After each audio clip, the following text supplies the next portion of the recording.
হঠাৎ আকাশ থেকে নেমে এলো হেলিকপ্টার। প্রিয় আমিরকে বরণ করে নিতে চারপাশ জুড়ে নেতাকর্মীদের ঢল। স্থানীয় কর্মী সদস্যরা এগিয়ে এলেন।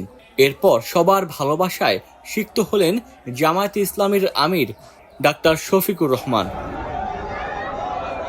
দীর্ঘদিন পর পদ্মাপাড়ের জেলা শরীয়তপুরে মুক্ত বিহঙ্গের মতো সমাবেশ করল বাংলাদেশ জামায়াতে ইসলামী।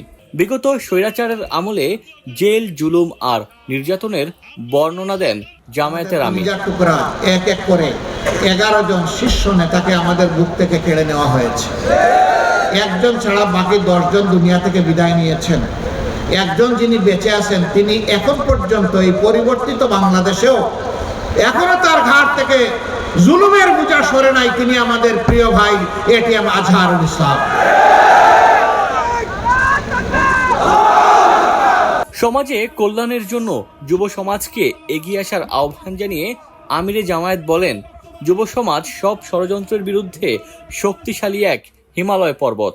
একটি হচ্ছে গভীর দেশপ্রেম, আরেকটি হচ্ছে আল্লাহ তাআলার ভয়।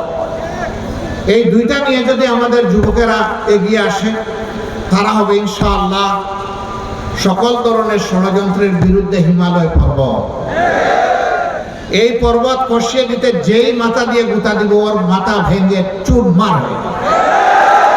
2014 সালে জামায়াত নেতা মতিউর রহমান নিজামীকে অন্যায়ভাবে হত্যাকাণ্ডের প্রতিবাদে বিক্ষোভ মিছিল চলাকালে পুলিশের গুলিতে নিহত হন জামায়াত নেতা বেলাল।